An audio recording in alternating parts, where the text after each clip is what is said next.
Hi, everyone. My name is Dr. Rashida L. Weaver, and this is the Entrepreneurship and Innovation Practice and Mindset course.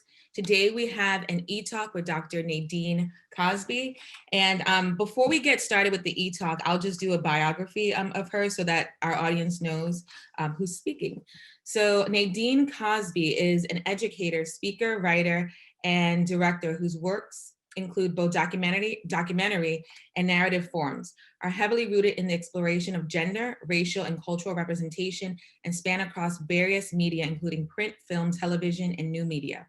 She graduated with a Bachelor of Arts cum laude from from Lehman College, where she majored in mass communications. She has a Master of Science in Public Relations, a Master of Arts in Media Studies, and a PhD in Communications. Her extensive education speaks to the fact that Nadine is a lifelong scholar and is passionate about all things communication and media, with a particular focus on cultural competence, representation, and activism. Dr. Cosby has over 20 years of experience in radio, television, and film, having worked in several capacities with various media outlets.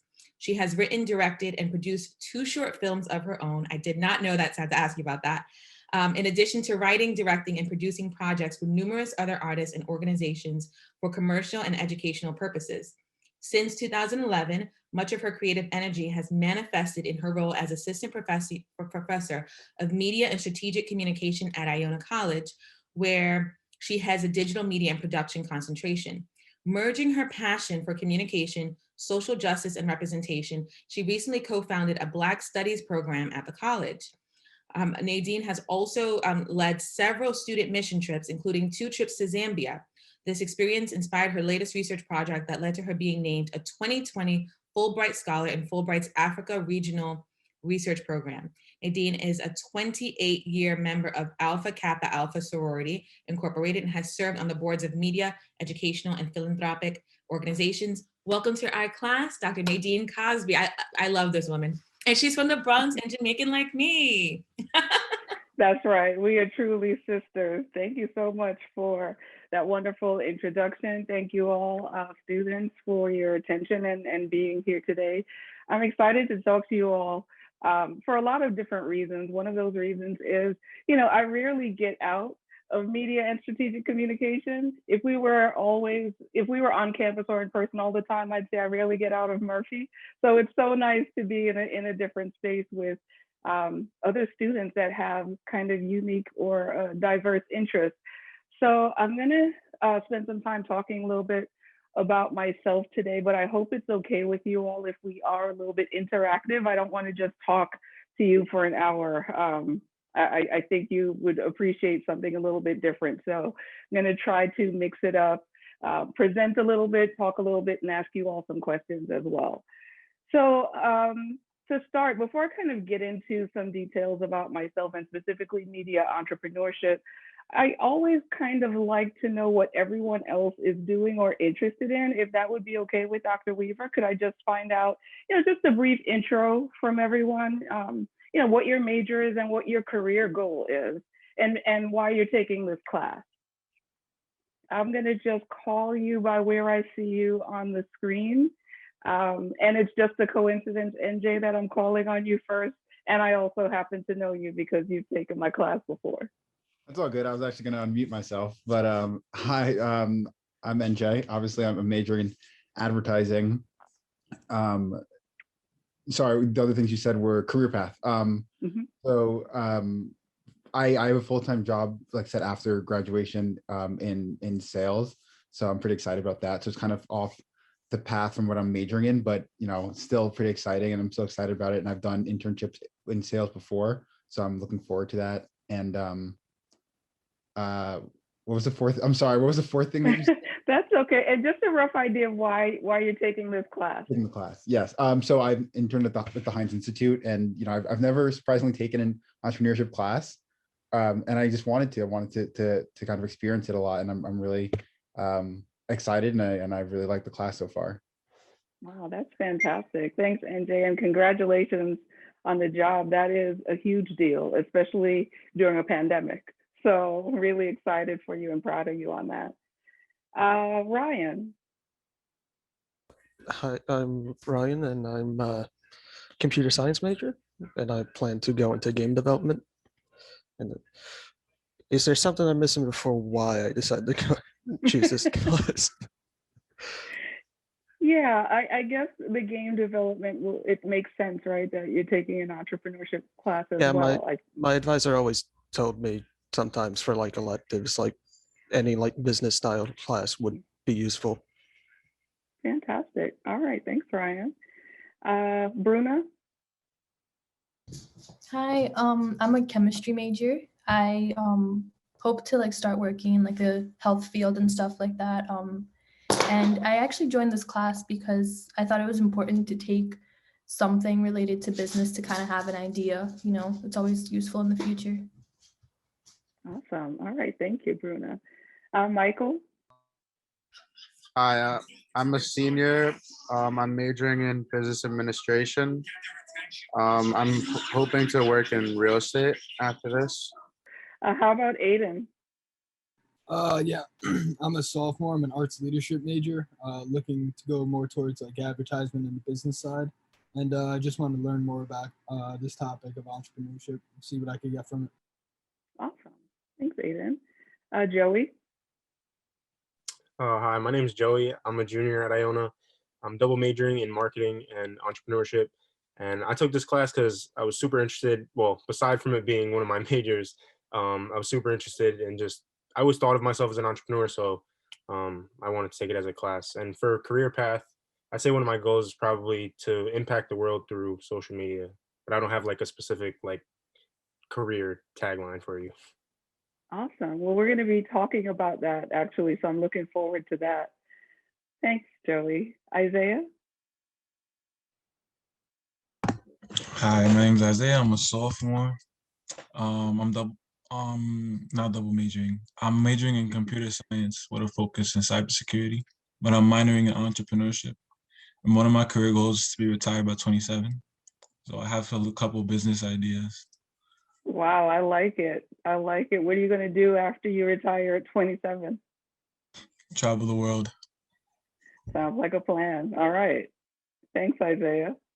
Joseph? Hey, I'm a junior. I'm a finance major.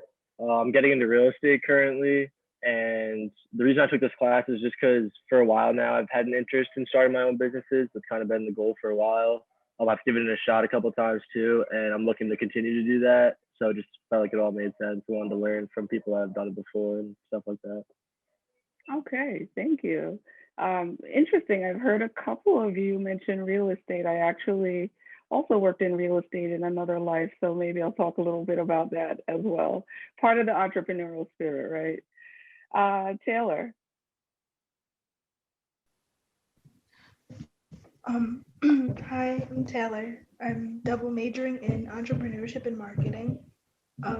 As a career, I'd like to open a restaurant, and I'm taking this class because I think it'd be very useful to know about, entrepreneurship, especially if you want to open a business.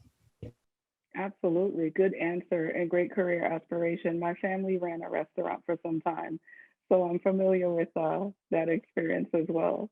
Thanks, Taylor. Corinne? Hi, I'm Corinne. I'm a sophomore.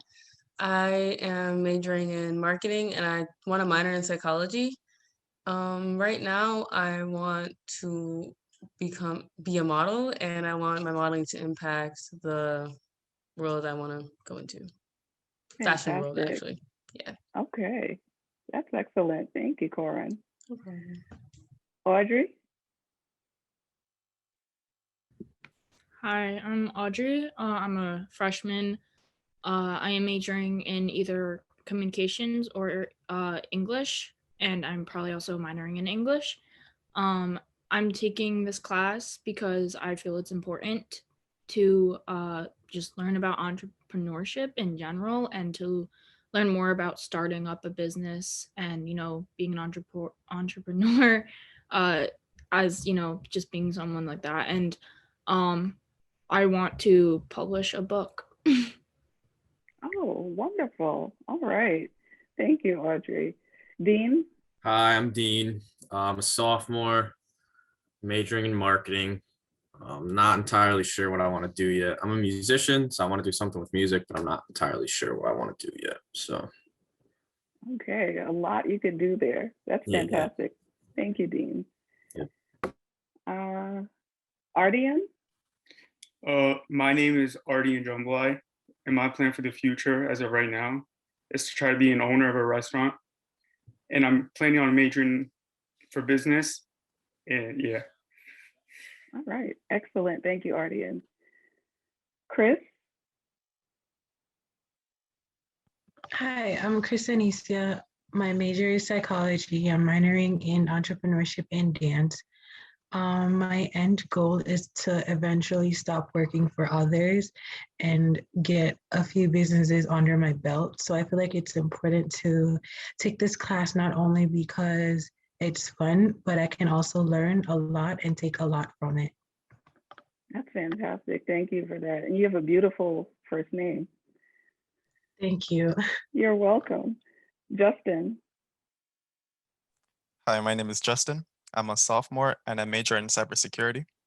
And the reason I'm taking this class is because I thought it would be an interesting class to take and also an interesting skill to have, entrepreneurship, that is. Absolutely. Thank you, Justin.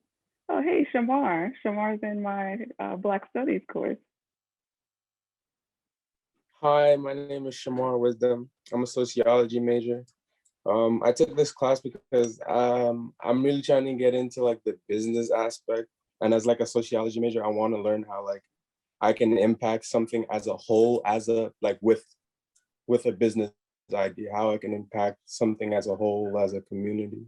And so I feel like this class would really help me do something like that. Awesome. Thanks for that, Shamar. I love that term, impact, and that idea of wanting to impact and make change in the community. Wonderful. Matthew? Hi, I'm Matt. I'm a sophomore. I'm a double major in marketing and entrepreneurship, and I want to do something in real estate when I graduate. And I took this class because one, I'm an entrepreneurship major, and it has good knowledge for the future. Like it brings good things to, like it would help me along the line.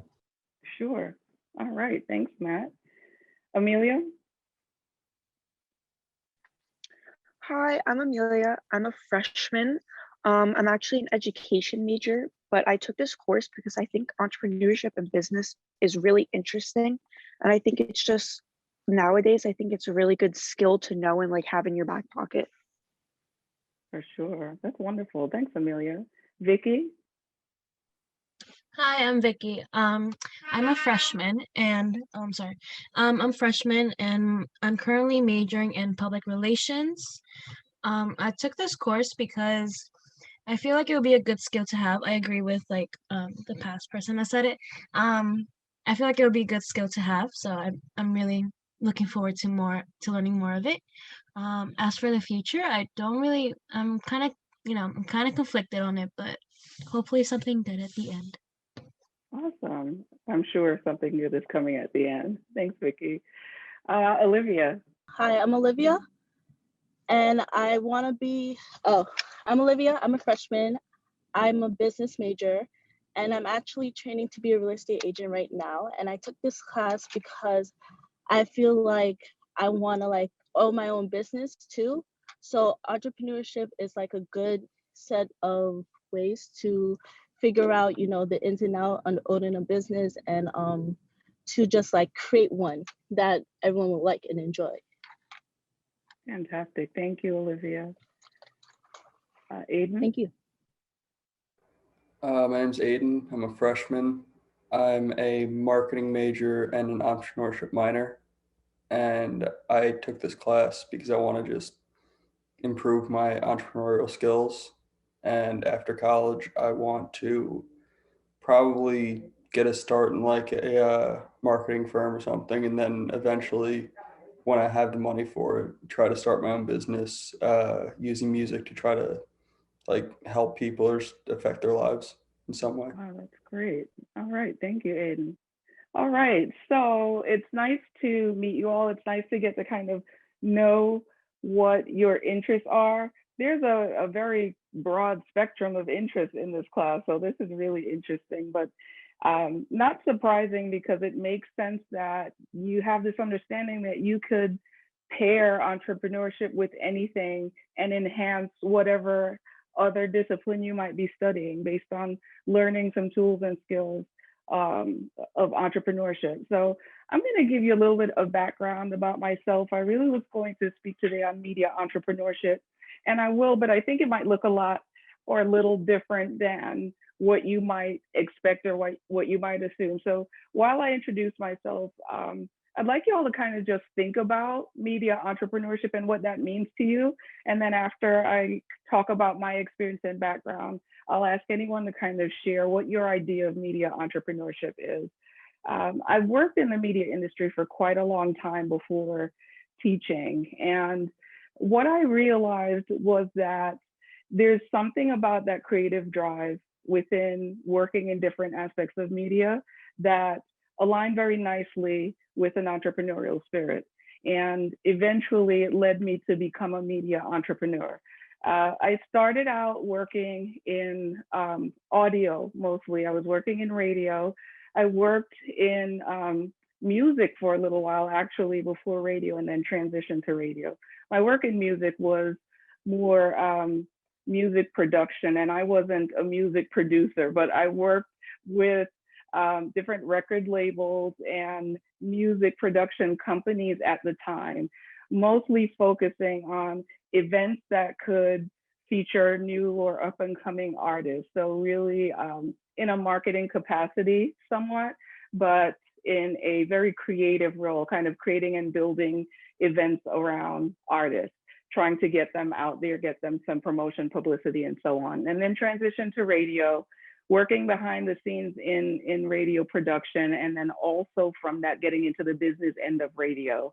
I worked for mostly music radio stations. I didn't do a lot of talk radio, but within working in the business end of music radio stations, I started to kind of identify that there was a common theme in media and in communication, pulling from, regardless of whether you're working in live event production, whether you're working in radio production. I ultimately went on to work in television production and then film and live visual events as well. So there's this underlying theme that developed for me in all of these different areas that I worked in. And that underlying theme was storytelling.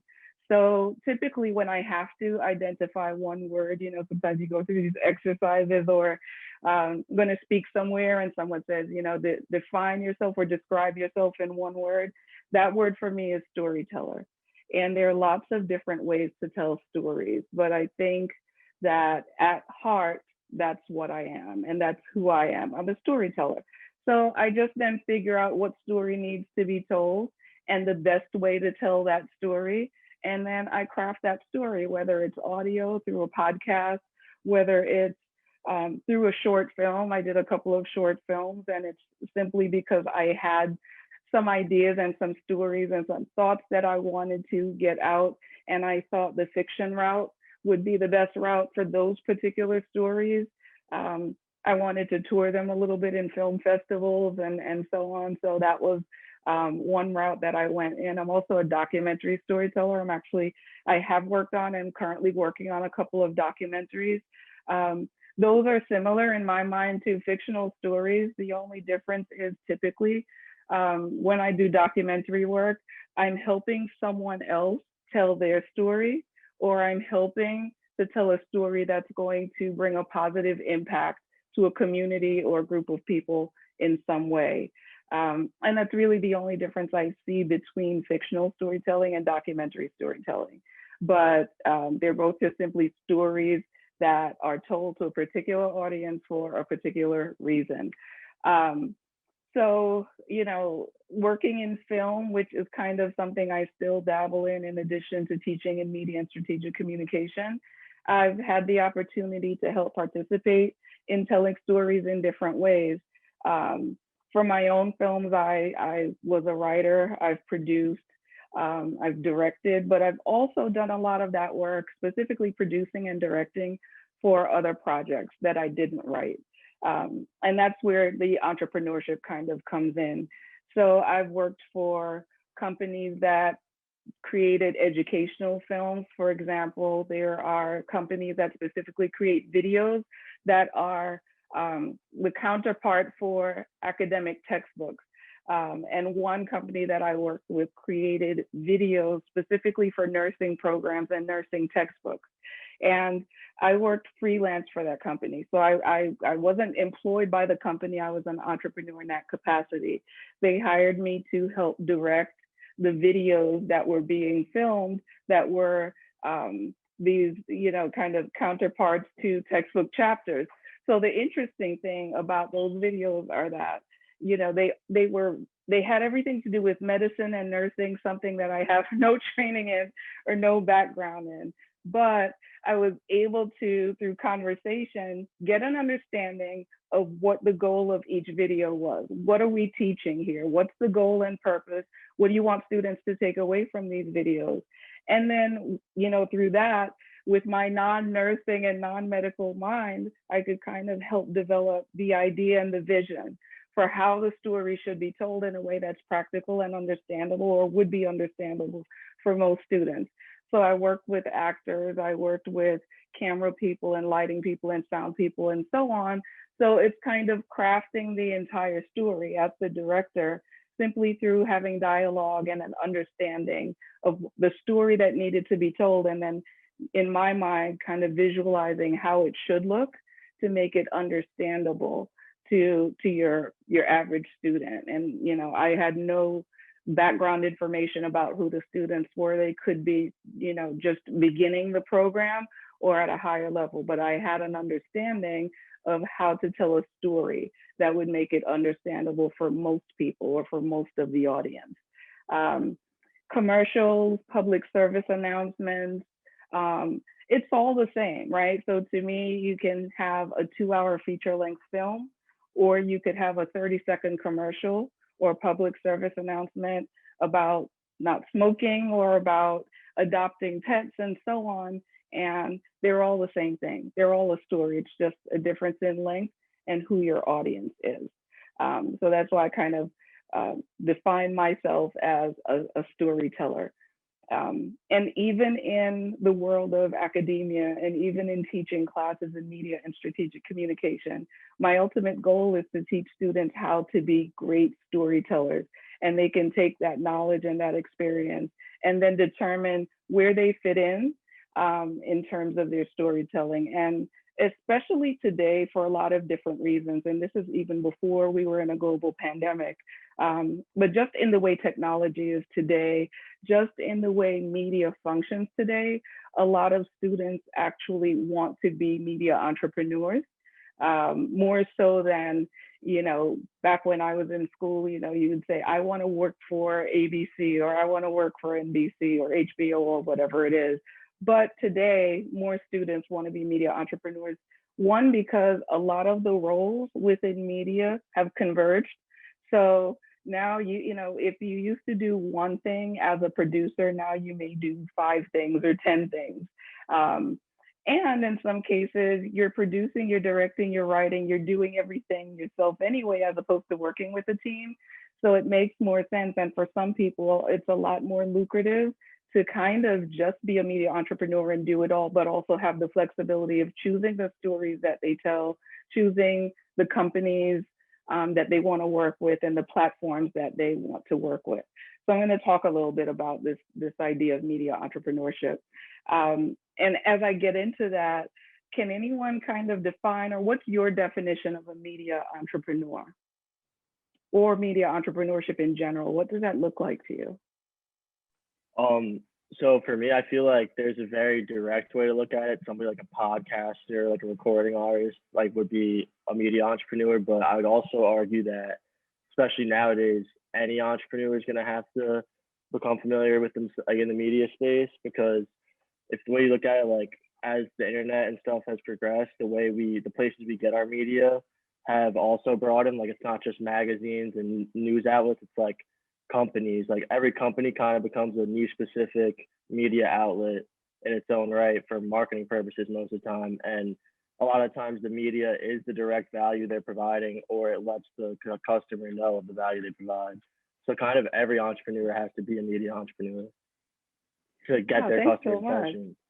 Like, No, thank you for that, Joseph. That was an amazing response to the question, and you're spot on. I typically start out when I teach, like, intro to media and strategic communication. I ask students, think of a company or an industry, a business that doesn't necessarily use media or doesn't need media. And I'll pose the same question to you all. Can you identify a company that either doesn't need media or is the least likely to use media in that business or in that industry? Anything come to mind? garbage collection. Okay, garbage collection. So we're gonna come back to that one. Anything else? Farm work. Farm work, okay. Anything else? All right, so we have a couple, and I like this because we have a couple that I haven't heard before. You'd be surprised most of the time, students will say, like doctors or medicine, and they say they don't need media. And then I run down this long list of how doctors and how the medical industry utilizes media quite a bit. And, students are kind of surprised. Garbage collectors, right? So that's a specific role and a specific job. However, what's quite interesting is if we think about the process of garbage collection and recycling, and I can think about even just any municipality that you live in most cases, they utilize media to convey information to the public, right? So the consumer are the residents of that particular locale. And they often utilize media to provide information about when collection is taking place, but also usually a lot of visual media about recycling and how to sort your trash before putting it out and all of that. And the reason for that, while you wouldn't associate media in any way with trash collection, is that it's a simplified way to send a message. And it gets one's attention, your audience's attention. It also reaches people a lot more easily than giving them documentation to read, right? So even these kind of municipal run industries utilize media quite a bit. A lot of that information is on local public access channels because, again, it's an easy and effective, proven effective way to reach an audience. And someone said farm work, and it's quite interesting the way we look at farming, right? Because that's also transforming today because of a lot of things related to not only our environment, but who we are as a society and how we approach farming. And even farms are utilizing media to get their messages out, whatever their needs are, whatever their products are, reaching a larger audience. And also something that I've been paying attention to just because I also like impactful programs, these kind of farm cooperatives that are popping up now, specifically more in urban communities than before, which is an exciting thing to see happen, and kind of introducing people who live in cities to farm work or to gardening in a different way. A lot of that is done through the use of social media, specifically because it's a quick and easy way to get a message out to a lot of people without going through traditional channels and gatekeepers of traditional broadcasting companies. So all of that to say, just about every industry that you could think of utilizes media in some way. So for one, media doesn't always mean going and working for a traditional media organization like a newspaper or a radio station or a television station. There are lots of different ways that companies utilize media, especially not-for-profit organizations also utilize media quite a bit. So if I could share my screen with you, I'm just gonna take you through some slides, really just to also help me stay on track with the conversation as we kind of go through it. So when you are posed with that question, right, what is media entrepreneurship? I think Joseph gave us a really good response to that. usually two things might come to mind, right? So on the surface, it could be identifying a media problem that needs to be solved and coming up with a new solution. Media has existed for a long time, but it doesn't mean that each day new media concerns and problems aren't popping up. They are, and media entrepreneurs are coming up with new solutions. And if you kind of question, well, what's a new media problem?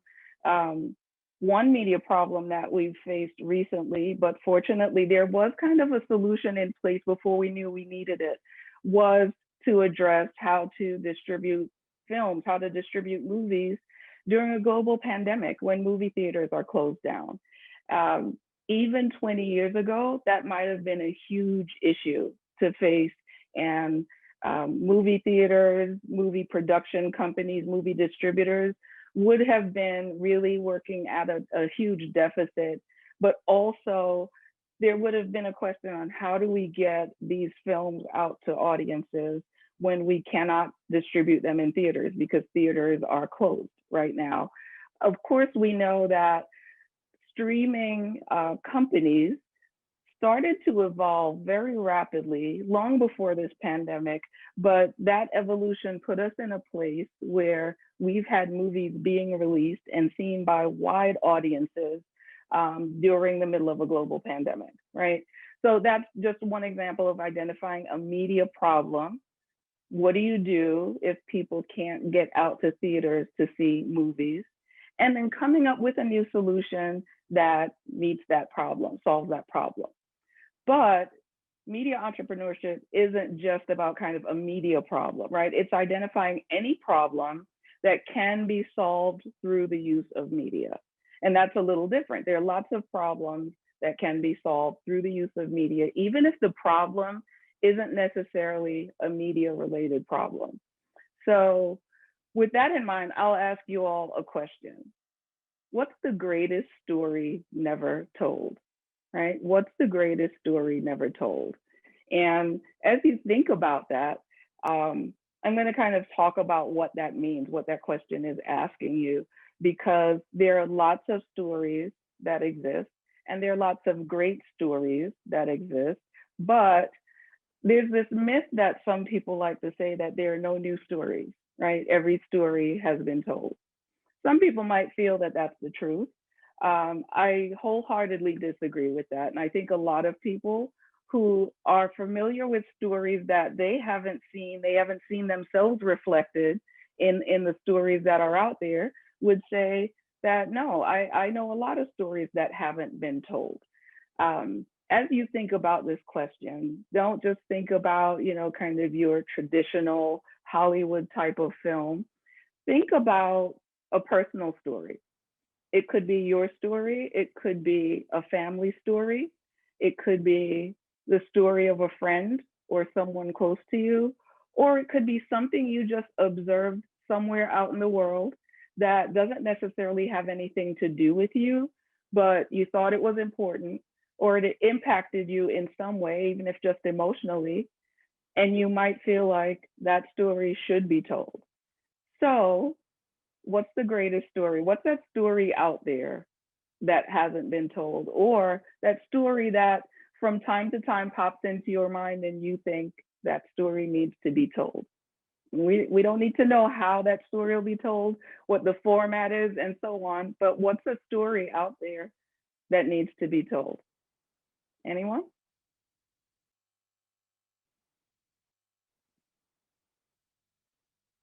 See a lot of people in deep thought. Think about a story as a problem. In entrepreneurship, what is that really about? It's about identifying a problem that needs to be solved, right? And then coming up with a solution. So now, instead of thinking about a story that needs to be told, I want you to think about a problem that needs to be solved. Does anyone have in mind already a problem that needs to be solved? And I suspect you all do, because you are aspiring entrepreneurs. So what's your problem?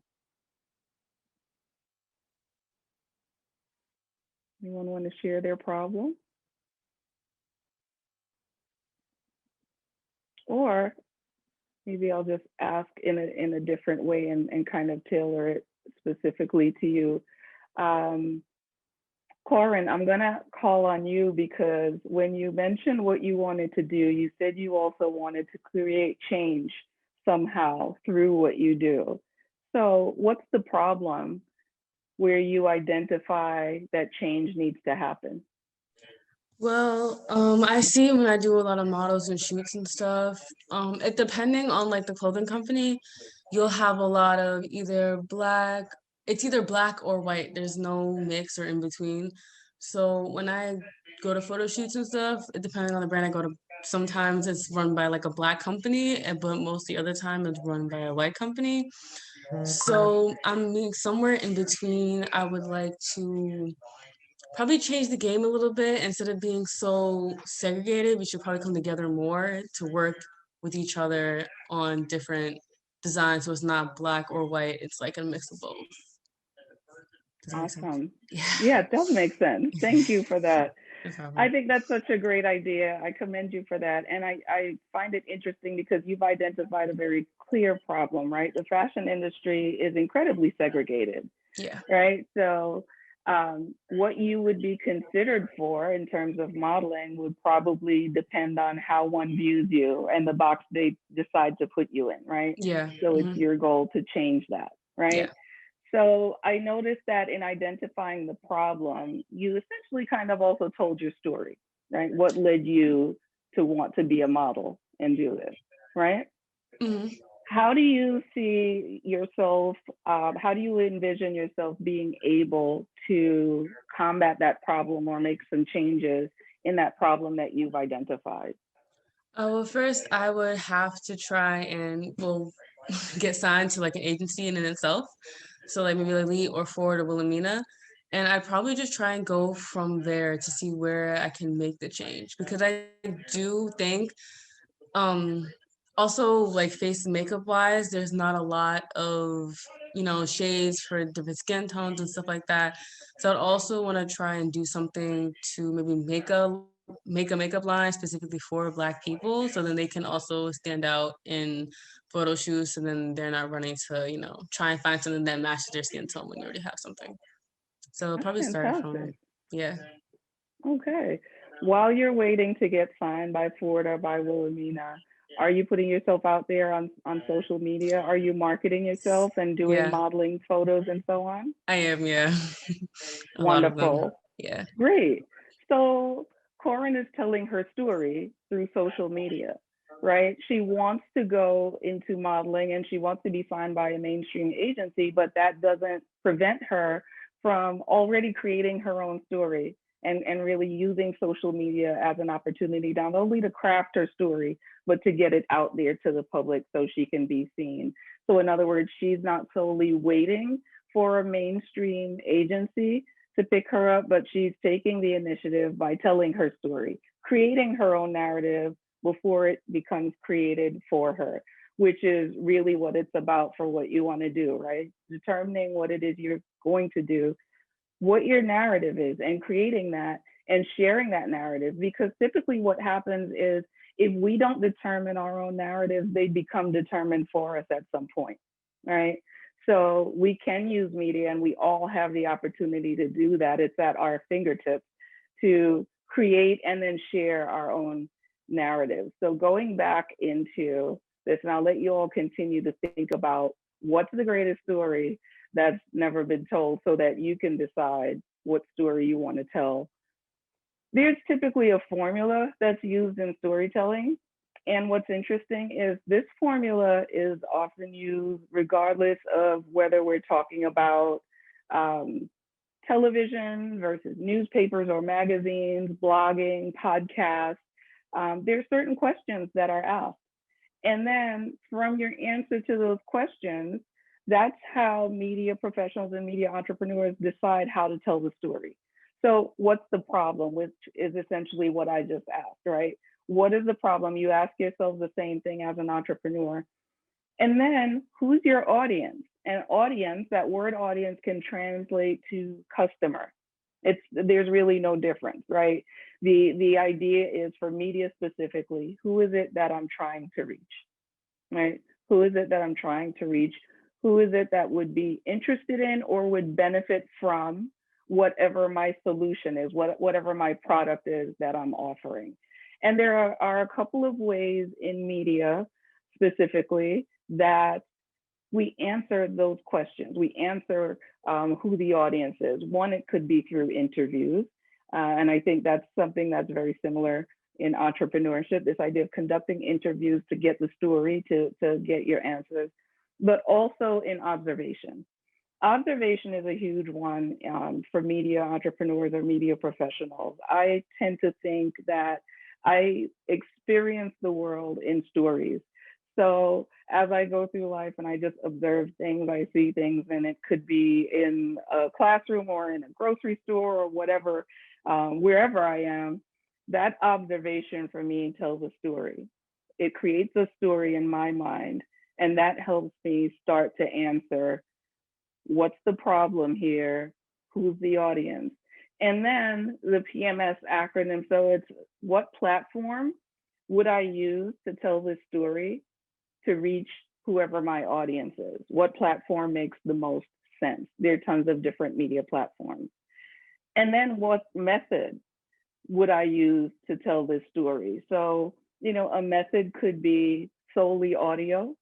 A method could be audio and video.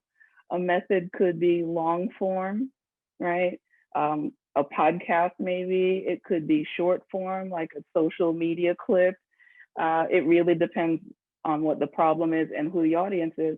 And then finally, the style, right? And then the style is really going to be up to you, the storyteller, involving a lot of your kind of creative choices, but also the style is tied into the platform and method. In other words, if I decide that I'm going to create a documentary, but I'm going to create it for social media, that dictates some information about the style to me. It tells me that it needs to get the viewer's attention very quickly, because as folks are scrolling, I don't have a lot of time to build up into this story. They're going to lose interest really quick unless I capture their interest in that, like the first 3 seconds. But then I also have to tell a story in a very short period of time, because no one's going to sit and watch a video on social media for 30 minutes, right? Or 15 minutes. So I need to package this story in 5 minutes or less, preferably between 1 and 3 minutes is a sweet spot for telling a story on social media, even if that's a documentary. And then you can have a link to something longer if necessary, a YouTube video, or take them to a website and so on. But all of these questions together lead to, what is the story? So now, after you've gone through this process, identifying the problem, figuring out who your audience is, doing some observation, and then figuring out platform, method, and style, you know your story, right? My story is a 3-minute documentary about ... and you continue from there, right? It's a process of figuring out what the story is. This is true for every type of media content that is created, right? It doesn't matter who the audience is. Audiences will differ demographically, right? By age, race, culture, gender, but you still have to do some observation to figure out what that story is, and then figure out how best to reach that audience through that story.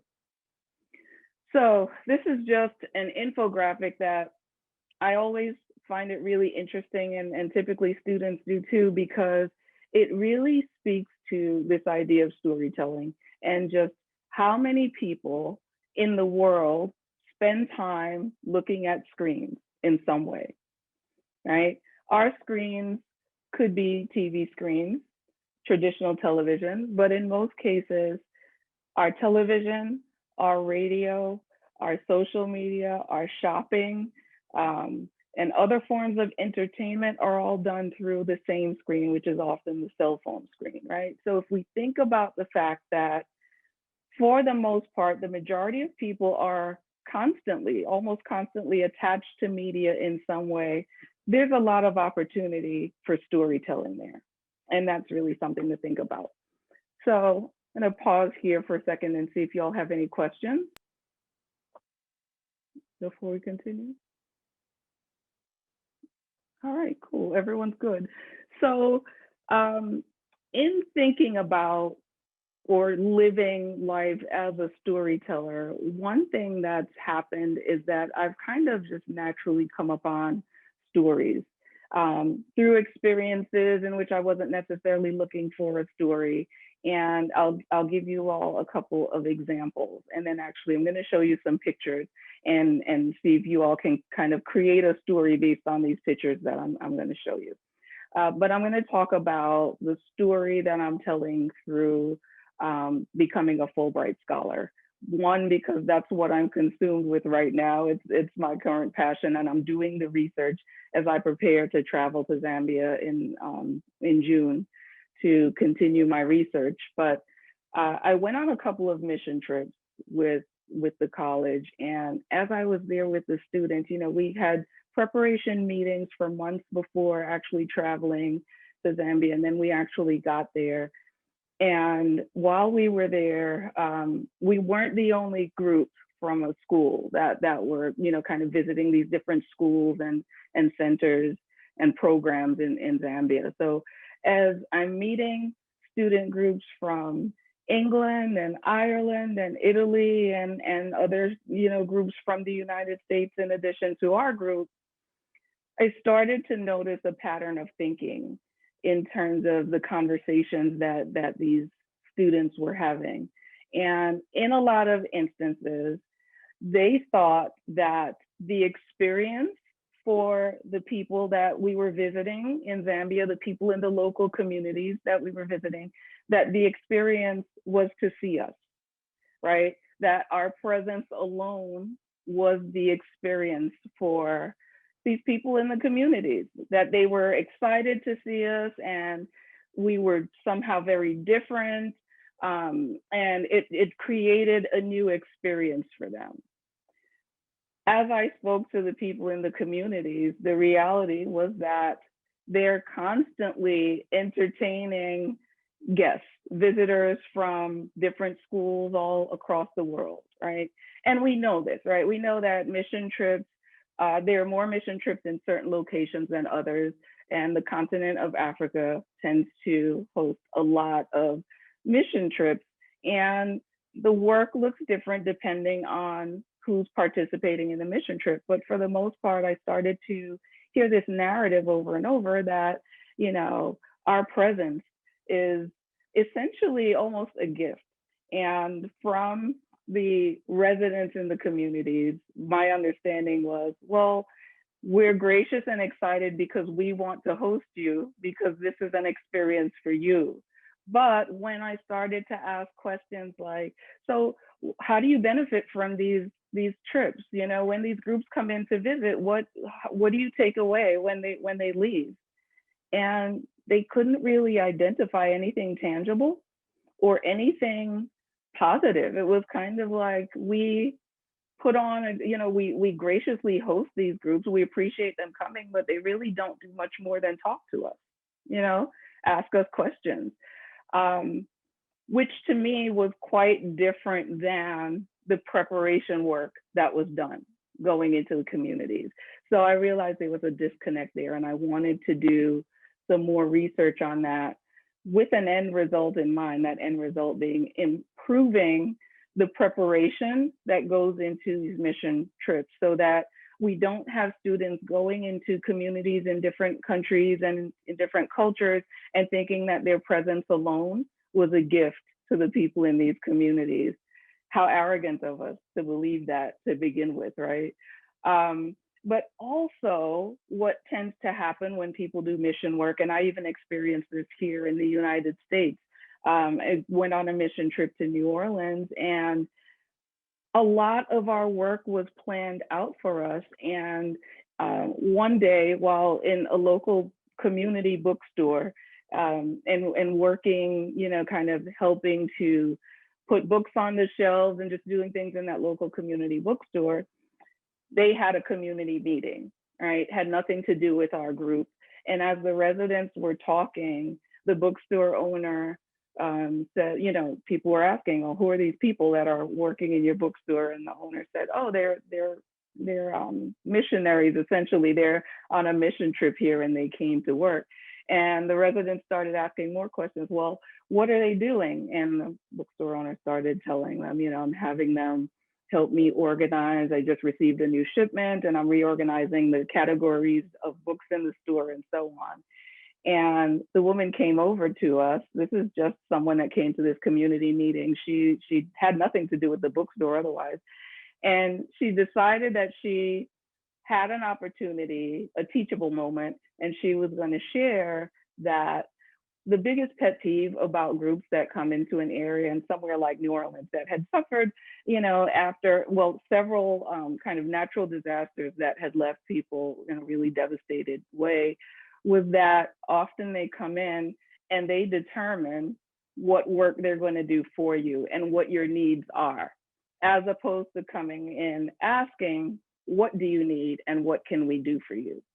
So now I realize that this is kind of a global issue. It's not just one location or another, but it's this idea that we tend to approach mission work from a perspective of thinking we have the solutions.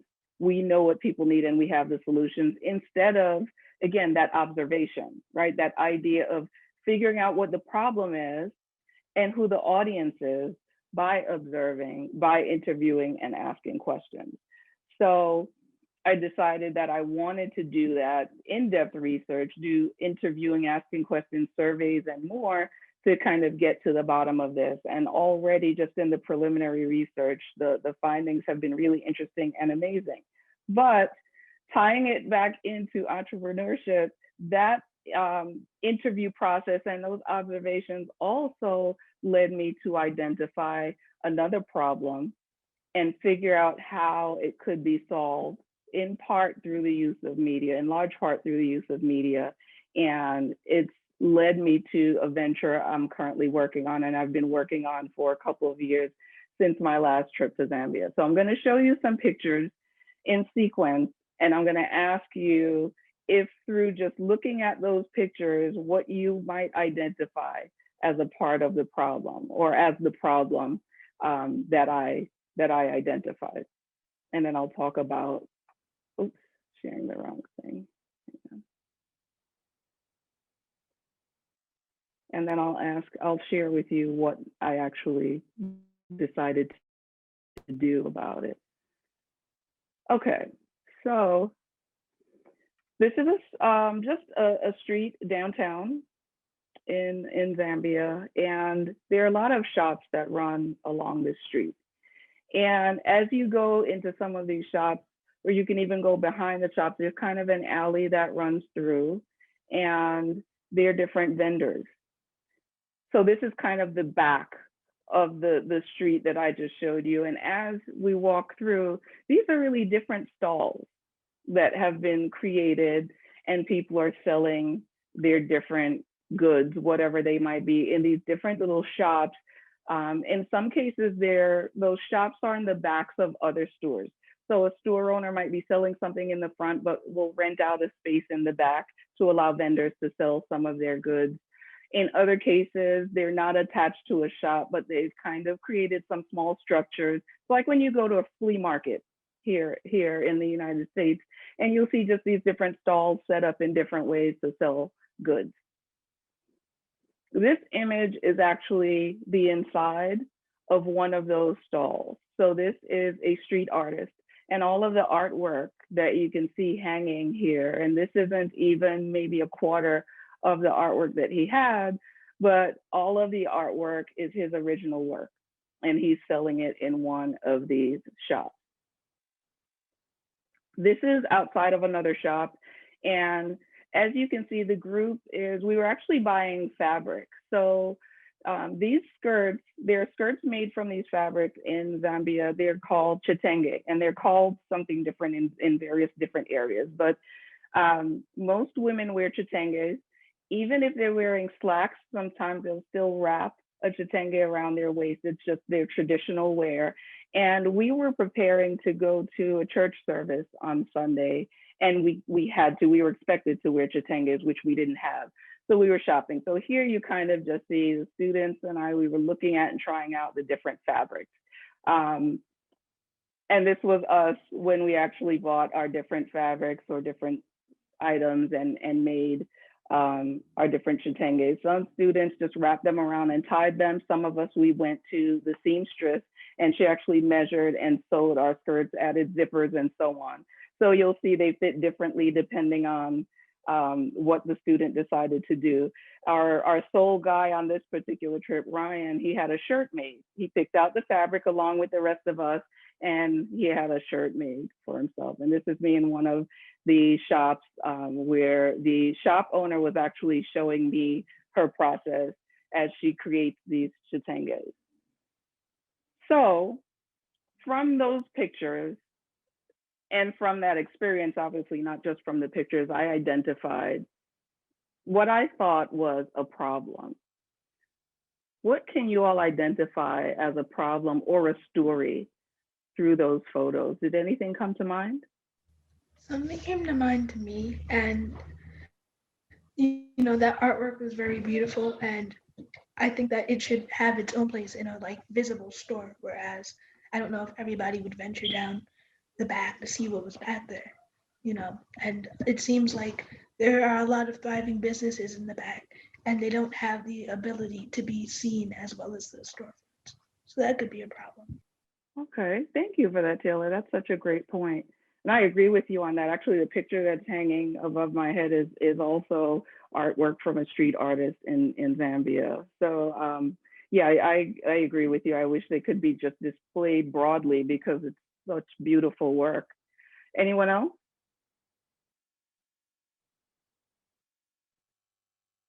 Any other problem or story come to mind? I would probably say we don't know who they are. They're there and they're entertaining all these people, but what are their story? Who are they? Why are they there? What happened? We don't know much about them, and we just know that they're there, basically. Yeah, absolutely. Such a great point. Thank you for that. Anyone else? So interestingly, if we kind of merge both of those responses from Taylor and Chris Anicia, that's the problem I identified. And that's kind of my story and what led me to an entrepreneurial venture. So for one, I thought everyone should be able to see this artwork. Everyone should be able to see the amazing clothing that were made in 24 hours, from picking the fabric out to having someone take our measurements and going back 24 hours later to pick up our skirts, to pick up our shirts, or whatever it was. The craftsmanship, right? The level of work, but no publicity, of course, no presence online. And while this was kind of just very commonplace to the people that lived there, to us, it was a big deal because we don't have the privilege of having a seamstress be able to make something in a 24-hour turnaround here in the United States. I don't have one that I know of. I would love to have one. Or having someone with such a wide variety of amazing artwork, if I wanted to hang a painting on a wall and so on. But also the individuals doing the work and their stories, I thought was so unique and so interesting. And for a lot of consumers, there's an additional passion, and pride in spending money when we know the story, behind who made the product that we're buying. So because of that, I started to develop, and I'm still developing and working with some partners in Zambia to develop an online marketplace to distribute these products, the fabrics, tailored, custom-made clothing, artwork, and so on, specifically from these street vendors in Zambia. And it's not just an online marketplace to sell their products, but it's also a cooperative where money goes back into the community in different ways they designate. So for some of the women, they feel really strongly about being able to train young girls to continue to do this type of work, to learn to sew and so on, because in some cases, a family might have to choose between what child they're going to send to high school or college, depending on how much it costs. In most cases, if they have sons and daughters, the male child will be sent to school and the daughter will be almost groomed for marriage.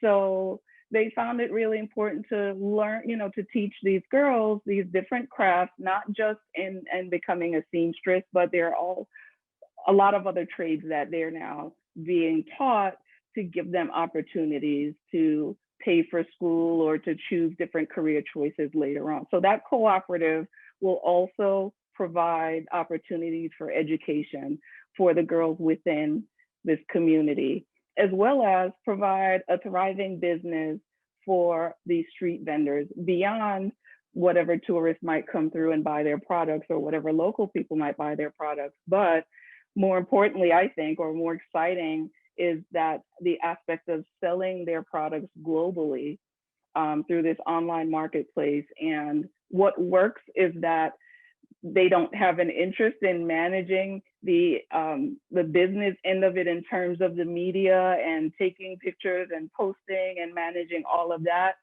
So the partnership works perfectly because they have the opportunity to have their items sold, but not have to worry about the training involved in managing the media aspect of it. That's what I do.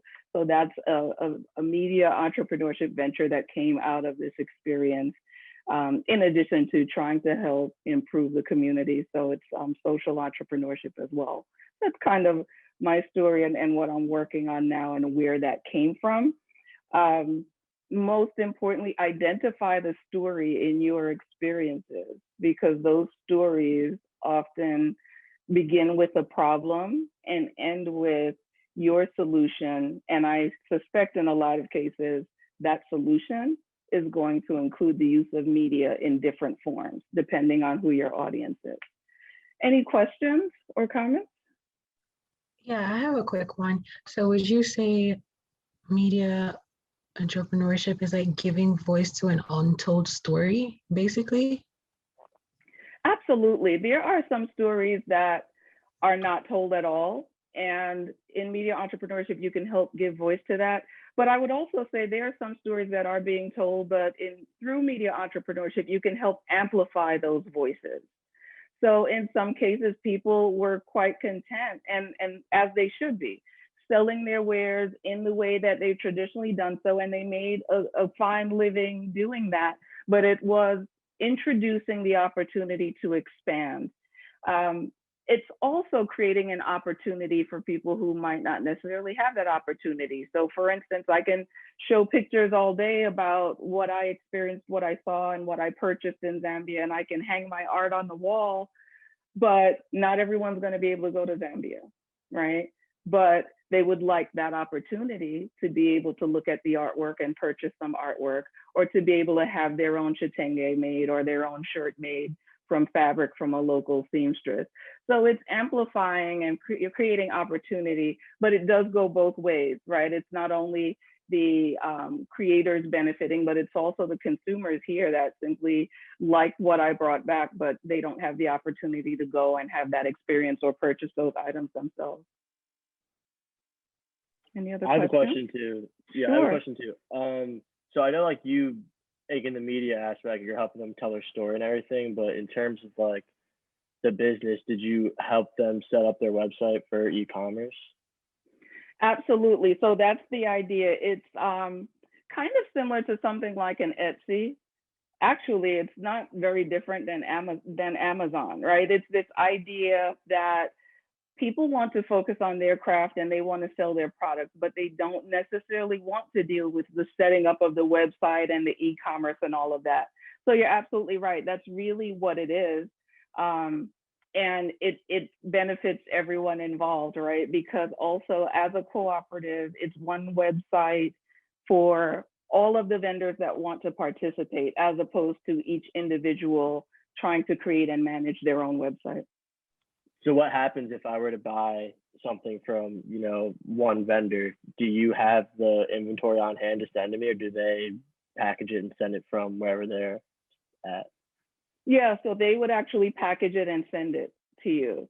And it depends on what you want to buy, right? So you could go on a website and look at art and pick the painting that you want. And, if it's on the website, that should mean it's still available. It hasn't been purchased locally, so you could buy it. Or you could go on a website and see a design, a fashion design, and then you can input your measurements and have it custom made for you. So for things like clothing, it most likely isn't hanging on a rack waiting to be purchased, but the design is there, and the designer and the seamstress will create it custom tailored to your measurements once you input that information. That's awesome. Thank you. You're welcome. Anyone else?